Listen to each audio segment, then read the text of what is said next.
मध्य प्रदेश में पिछले चुनाव में आदिवासी सीटों पर हार को लेकर बीजेपी इस बार सतर्क है। जनजातीय क्षेत्रों पर बीजेपी पूरा फोकस कर रही है और इसके लिए वो प्रदेश के जनजातीय इलाकों को कवर करने के लिए अलग अलग क्षेत्रों से 5 यात्राएं निकाल रही है। प्रदेश के 5 अंचलों से शुरू होगी यात्रा। बालाघाट में गृह मंत्री अमित शाह, छिंदवाड़ा में सांसद दुर्गादास उइके, सिंग्रामपुर में नवतरी विजय शाह, रानी दुर्गावती के जन्म स्थान कालिंजर में संपत्तिया उइके, धोनी सीधी में हिमाद्री सिंह, वीरांगना रानी दुर्गावती गौरव यात्रा का शुभारंभ करेंगी। ये सारी यात्राएं 27 जून को शहडोल पहुंचेंगी, जहां प्रधानमंत्री नरेंद्र मोदी 27 जून को ही शहडोल में वीरांगना रानी दुर्गावती बलिदान दिवस कार्यक्रम और वीरांगना रानी दुर्गावती गौरव यात्रा के समापन कार्यक्रम में भी शामिल होंगे। वीरांगना रानी दुर्गावती भारत के शौर्य का प्रतीक, स्वाभिमान का प्रतीक है। हम सब उनको अत्यंत श्रद्धा और आदर के भाव से देखते हैं। इस बार तय किया है सरकार ने कि 22 जून को बालाघाट से शहडोल, छिंदवाड़ा से शहडोल, सिंग्रामपुर दमोह से शहडोल, कलिंजर फोर्ट उत्तर प्रदेश जहां उनका जन्म स्थान था वहां से शहडोल और धौनी से शहडोल, ये 5 यात्राएं वीरांगना रानी दुर्गावती गौरव यात्राएं निकलेंगी और इन्हीं कार्यक्रमों में आयुष्मान कार्ड हर गांव में और हर शहर में वितरित किए जाएंगे। बीजेपी इन यात्राओं के जरिए आदिवासी वोटों को साधने की कोशिश कर रही है। ये यात्राएं आदिवासी बाहुल्य इलाकों से गुजरेंगी, जहां उनके हित में संचालित प्रदेश और केंद्र सरकार की योजनाएं गिनाई जाएंगी।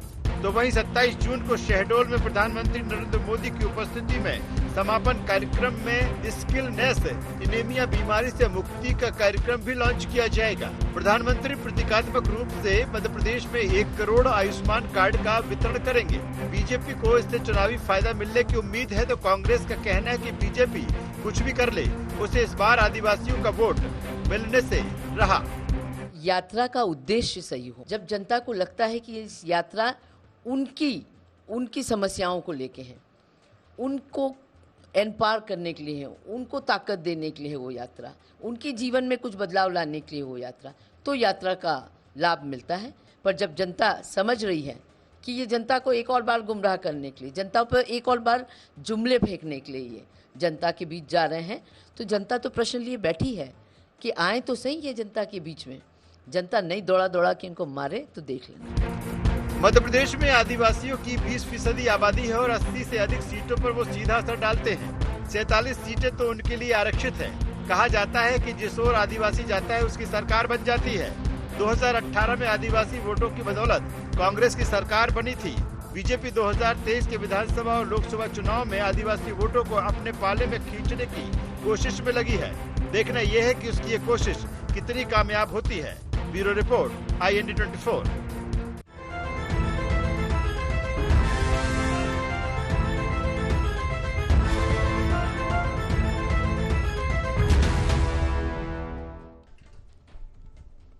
IND एनालिसिस यात्रा से खुलेगी राह में आपका स्वागत है। मैं हूं राजेश सक्सेना। जैसे जैसे चुनाव का वक्त नजदीक आता जा रहा है, वैसे ही चाहे सत्ताधारी दल भारतीय जनता पार्टी हो या विपक्ष में बैठी कांग्रेस, अपने अपने तरीके से अपनी जो रणनीति है, जो स्ट्रेटजी है, उसकी धार और पैनी करते नजर आ रहे हैं। अगर हम बीजेपी की बात करें तो बीजेपी कई यात्राओं के जरिए अपनी जो चुनावी तैयारी है उसको पुख्ता कर रही है। खासतौर पर लंबे समय से देखा जाए भारतीय जनता पार्टी को तो आदिवासी वोट बैंक पर उसकी नज़र है।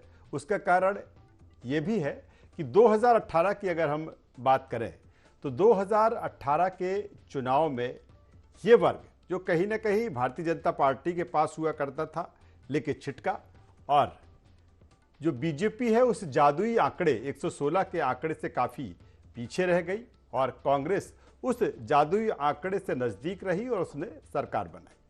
और अब जब एक बार फिर 2023 में चुनाव होने जा रहे हैं तो लंबे समय से आदिवासी वोट बैंक पर बीजेपी की नज़र है। कांग्रेस भी इसको लेकर पूरे जतन कर रही है। आज इसी मुद्दे पर बातचीत करेंगे, चर्चा करेंगे। चर्चा शुरू करें उससे पहले अपने मेहमानों से आपका तारुफ करा देते हैं, परिचय करा देते हैं, फिर इस चर्चा को, इस डिबेट को हम आगे बढ़ाएंगे। 3 मेहमान हमारे साथ में हैं इस चर्चा में। हमारे साथ में हैं डॉक्टर गुलरेज शेख साहब, भारतीय जनता पार्टी के प्रवक्ता हैं, स्वागत करूंगा आपका।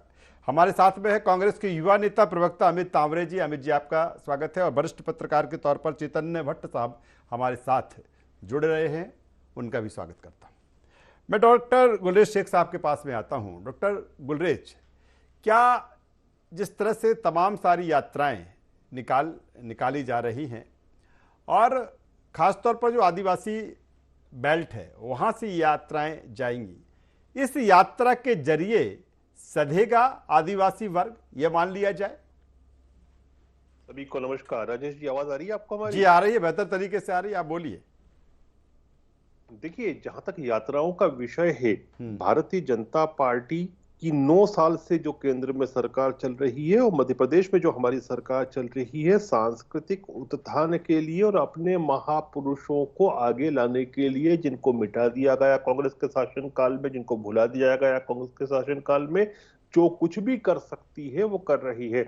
चाहे फिर वो उनके स्मारक बनाना हो, चाहे डॉक्टर भीमराव अंबेडकर जी के जितनी स्मारकें हैं उनके लिए कार्य करना हो, यहां तक कि लंदन तक जाके हमने जिस घर में वो रहते थे उसको लेकर उसका जीर्णोद्धार करने का काम किया गया हो, चाहे रानी दुर्गावती के लिए किया गया हो, हर जगह हमने काम किया है।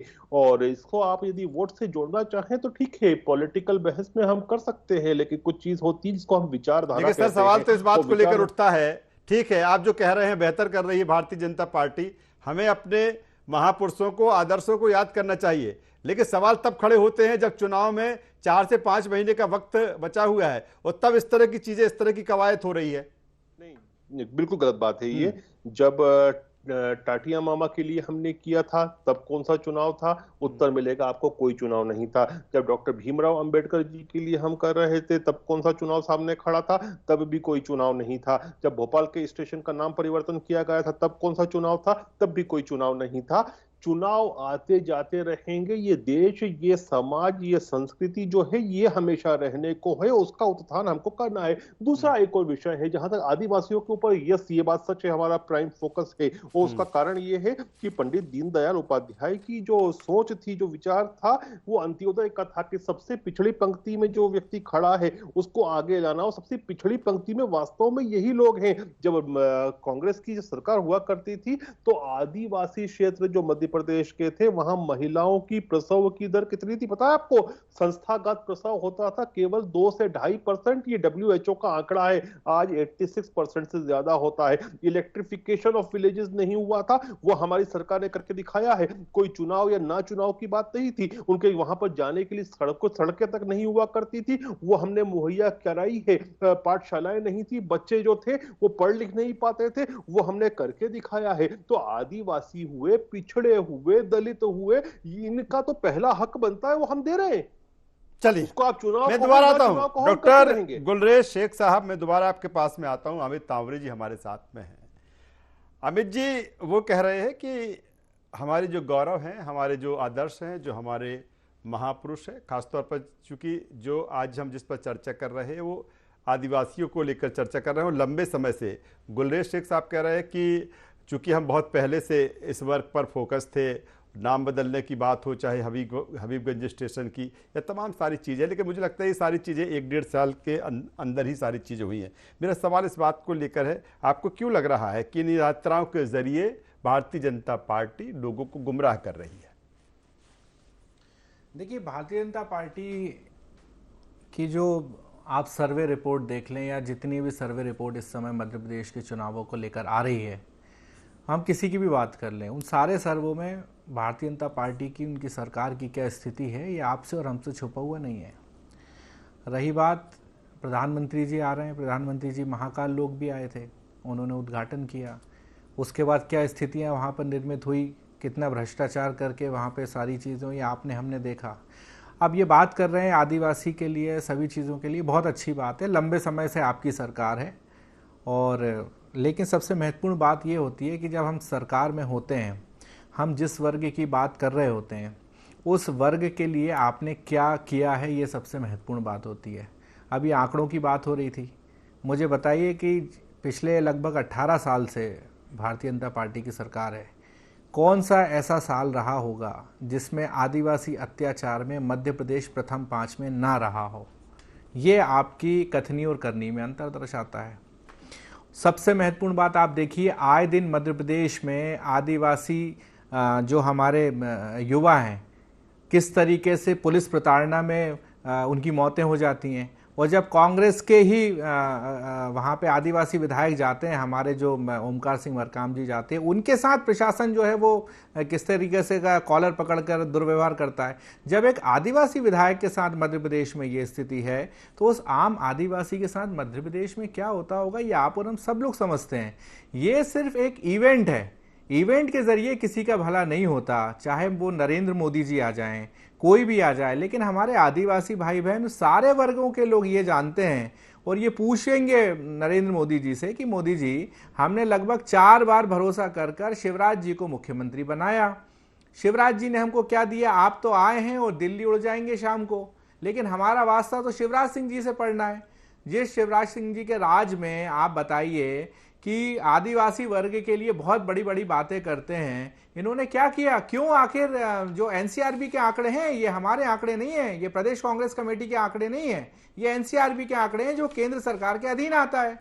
तो आखिर ऐसी स्थितियां क्यों निर्मित हुई है, ये आदिवासी समाज जानना चाहता है। चलिए अमित जी, मैं दोबारा आपके पास में आऊंगा। डॉक्टर गुलेर शेख साहब आपके पास में आऊंगा, लेकिन उससे पहले वरिष्ठ पत्रकार चेतन भट्ट साहब हमारे साथ में है।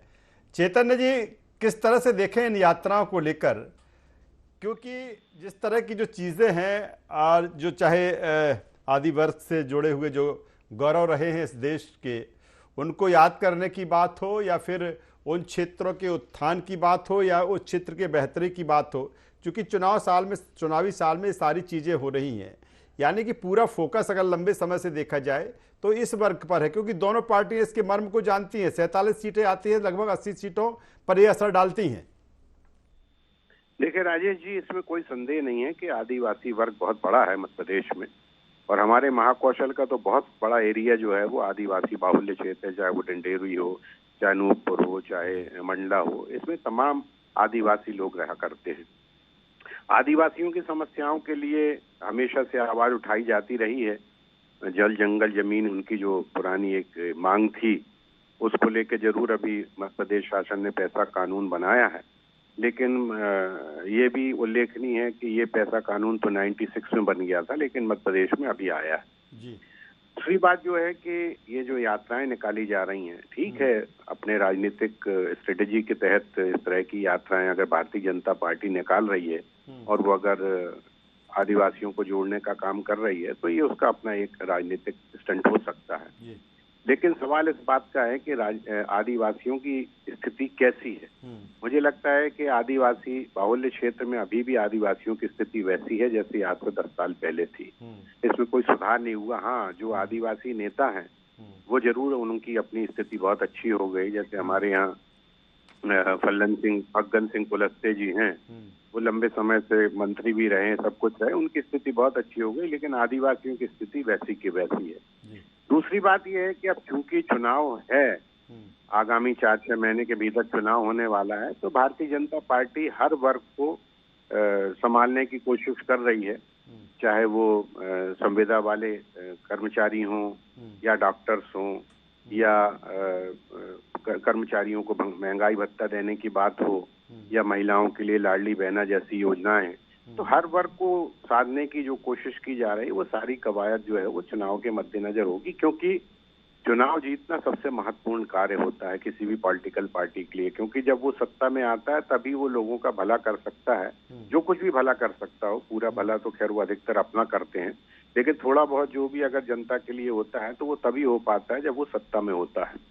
तो मुझे लगता है कि ये जो सारी कवायद है जिसमें बड़े बड़े नेता भी आ रहे हैं, ये सवाल सर यहाँ बनता है कि ये बिल्कुल सही है कि अगर 2018 से पहले हम देखें, 90 के बाद 2018 तक, ये 18 के पहले तक ये वर्ग भारतीय जनता पार्टी के साथ रहा है, लेकिन जैसे ही छिटका, और यही कारण कि उसका परिणाम हमने 2018 में देखा।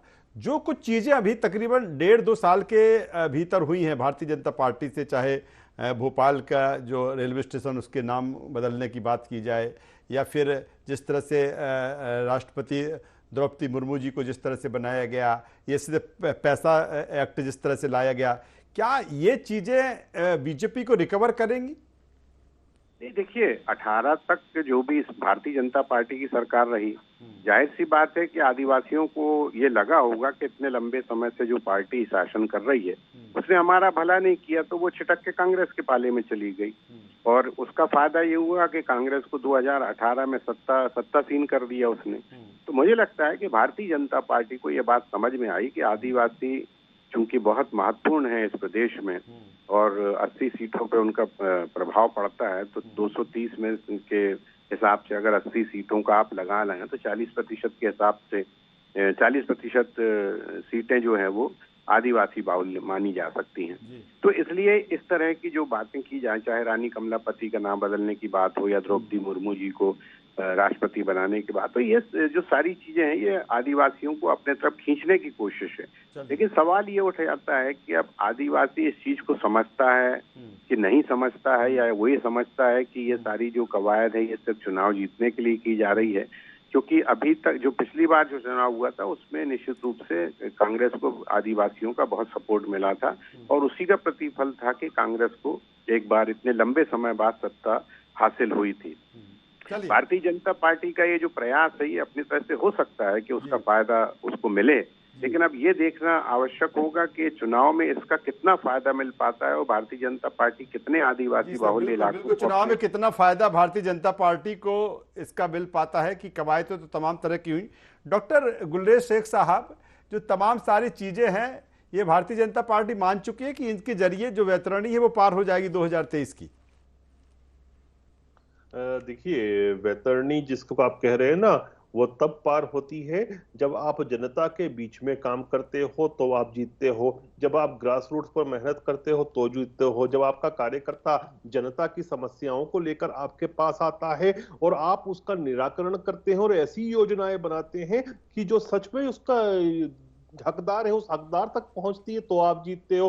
अब इन सब पैमानों पर देखें आप तो चाहे हमारी केंद्र की योजनाएं हो, चाहे मध्य प्रदेश शासन की योजनाएं हो, चाहे हमारा कार्यकर्ता हो जो घुल मिल के रहता है आम व्यक्ति के साथ, आम व्यक्ति से ही निकलता है और ऊपर आता है और उसकी समस्याएं लेकर आता है, तो आपको 100 में से 100 अंक देने पड़ेंगे भारतीय जनता पार्टी को। और वो ही है जो चुनाव में जिताता है। चुनाव आते जाते रहेंगे इस देश में, चुनाव हमेशा चलते हैं, साल भर चलते हैं। आप काम करते रहो, परिणाम आता रहेगा। फल की चिंता मत करो, कर्म करो। हम कर्म करने में विश्वास करते हैं, फल आ जाता है। चलिए अमित जी, जिस तरह से जिनका जिक्र हम कर रहे थे या भारतीय जनता पार्टी जो जिक्र कर रही है या जो डॉक्टर गुलरेज शेख कह रहे हैं, इन चीज़ों का अगर देखा जाए आपका भी फोकस इसी वर्ग पर है, लेकिन जिस तरह की चीज़ें भारतीय जनता पार्टी ने की हैं और उसका फायदा जिस तरह से कहा जा रहा है कि उसको फायदा मिलेगा, कैसे मुकाबला होगा कांग्रेस का इन चीजों से? देखिए, मुकाबले की कहीं कोई अब गुंजाइश ही नहीं है। मध्य प्रदेश की जनता ने ये मन बना लिया है, चाहे वो आदिवासी वर्ग हो या किसी भी वर्ग का हो, आप समझिए। अब बहुत बड़ी बड़ी योजनाएं होती हैं, सब चीजें होती हैं। और मैं तो बोल रहा हूं ना, आप देखिए 17 साल के इनके कार्यकाल में 13 साल मध्य प्रदेश आदिवासी अत्याचार में नंबर 1 पर रहा है। ये कमलनाथ जी ने भी कहा था पिछली प्रेस कॉन्फ्रेंस में, आपको याद हो तो ये कैसा काम किया है आपने। खरगोन में पुलिस के द्वारा एक प्रदर्शन में, जहां पे आदिवासी भाई प्रदर्शन कर रहे थे, उसमें गोली चला दी जाती है और आदिवासी युवक की वहां मौत हो जाती है। कांग्रेस के आदिवासी विधायक वहां जाते हैं, उनको घसीट के प्रशासन के द्वारा बंद कर दिया जाता है। ये कैसी आदिवासियों की सरकार है? तो कहीं कोई गुंजाइश वाली बात नहीं है। और जैसा कि डॉक्टर साहब ने कहा, बहुत अच्छे हमारे भारतीय जनता पार्टी के प्रवक्ता हैं, और 24 घंटे और साल भर 365 दिन भारतीय जनता पार्टी चुनावी मोड में रहती है, ये बिल्कुल सही बात है। लेकिन जब से सर्वे रिपोर्ट आई है तो अब मुझे लगता है कि और ज़्यादा डबल गति से शिवराज जी और पूरी भारतीय जनता पार्टी चुनावी मोड में लग गई है। लेकिन अब काफ़ी देर हो चुकी है।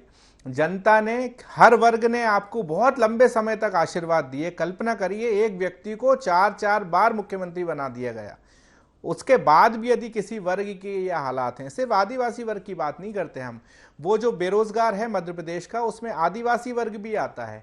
महिला अत्याचार जब होता है, उस महिला अत्याचार में हमारी आदिवासी महिला भी शामिल होती है। बाल अत्याचार की जब हम बात करते हैं, उसमें भी प्रथम 5 में है मध्य प्रदेश अत्याचार में, उसमें आदिवासी बाल वो भी शामिल है। तो जब आप सारी चीजों में हर तरह से, और जब कोई भी प्रदेश भ्रष्टाचार की भेंट चढ़ जाता है, तो आप समझिए कि किसी भी वर्ग का कभी कल्याण नहीं हो सकता है। और अब बहुत देर हो चुकी है। मध्य प्रदेश की डॉक्टर गुलेश 8 शेख साहब करोड़ कुछ कह जनता रहे ने, हैं। डॉक्टर गुलेश शेख, देखिए, अभी अमित तावरे जी ने बार बार क्राइम की बात की कि क्राइम का आप ये आंकड़े देखिए, ये देखिए, वो देखिए।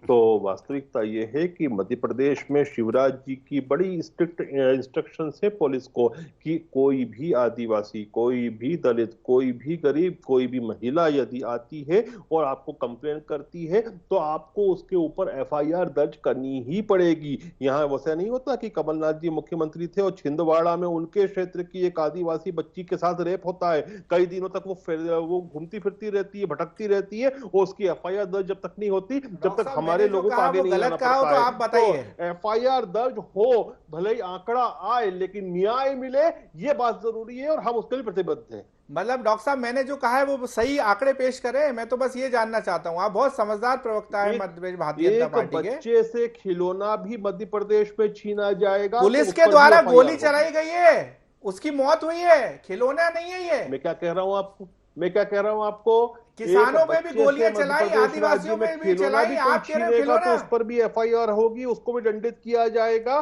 चाहे वो आंकड़ा आता हो। लॉ एंड ऑर्डर मतलब आपका लॉ एंड ऑर्डर नहीं, पैसा ला और ऑर्डर ले जा। आपकी सरकारें और प्रदेशों में भी हैं, हमारा कर्तव्य इसका है, मतलब वहां कोई काम नहीं हो रहा। आपकी सरकार दूसरी जगह भी है और जगह भी राज्य सरकारें हैं। आप लोग कह रहे हो कि हम लोग केस दर्ज करके नंबर 1 पर आ जाते हैं, इसका मतलब दूसरी जो आपकी भारतीय जनता पार्टी की सरकारें हैं, उत्तर प्रदेश की है, गुजरात की है, और जहां जहां है, क्या वहां वो लोग कार्रवाई नहीं करते हैं? बैठे हैं तो राजेश सक्सेना जी के माइक की आवाज भी आपके उसमें आ रही है, इसलिए थोड़ा सुन लीजिए खामोशी से।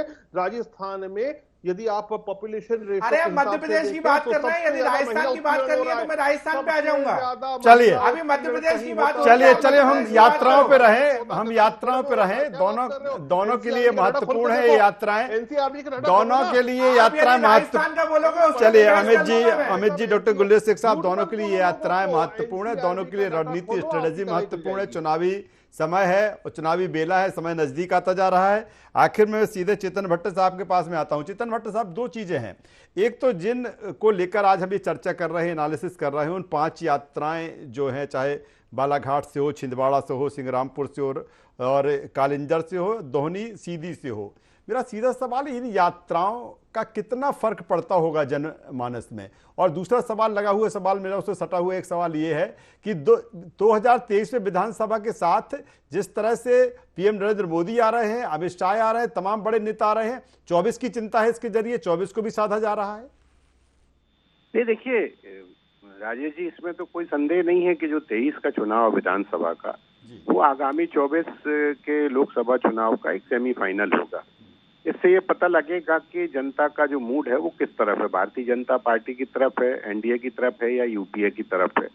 तो इसलिए भी ये कोशिश की जा रही है कि जो भारतीय जनता पार्टी के बड़े नेता, और इसमें कोई संदेह की बात नहीं है कि नरेंद्र मोदी की जो एक छवि है भारत में लोगों के बीच में, उसका फायदा भारतीय जनता पार्टी को मिलता आया है और आगे भी मिलेगा। लेकिन अब ये अलग बात है कि अभी ऑर्गेनाइजर ने, जो उनका एक मुखपत्र है आरएसएस का, उसने एक संपादकीय में लिखा है कि नरेंद्र मोदी की छवि और हिंदुत्व के भरोसे भारतीय जनता पार्टी नहीं जीत सकती। तो ये एक अलग बात है, उस पर मंथन निश्चित तौर पर चल रहा होगा भारतीय जनता पार्टी में। लेकिन इस तरह की यात्राओं से भारतीय जनता पार्टी को लगता है कि जिस तरह की यात्राएं हम निकालते हैं या उनको पास लाने की कोशिश करते हैं, तो इसका फायदा हमको इस वाले चुनाव में मिलेगा और इससे आगामी आने वाले चुनाव में भी मिलेगा। क्योंकि अमित शाह जैसे बड़े नेता और नरेंद्र मोदी जैसे बड़े नेता अगर आ रहे हैं तो भारतीय जनता पार्टी के लिए बड़ी बात है कि मध्य प्रदेश में उनके बड़े नेता आ रहे हैं और आदिवासियों के संबंधित जो मसले हैं उन यात्राओं को हरी झंडी दिखाएंगे या उसमें शामिल होंगे।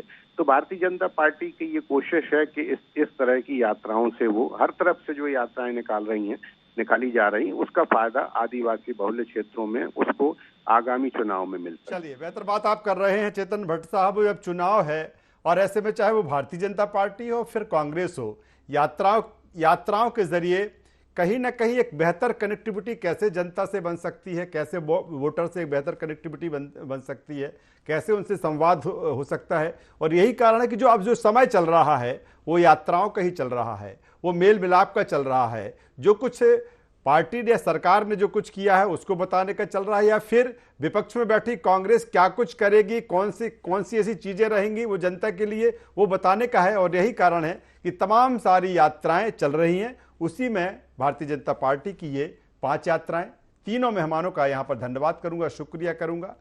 तो जिस तरह से चुनावी समय है और चुनावी समय में अपनी अपनी रणनीति है, अपनी अपनी स्ट्रेटजी है, और उसी के अकॉर्डिंग जो पार्टियां हैं, जो राजनीतिक दल हैं, वो काम कर रहे हैं। IND एनालिसिस में बस इतना ही। IND 24 पर खबरों का सिलसिला लगातार जारी है, बने रहिए हमारे साथ। नमस्कार।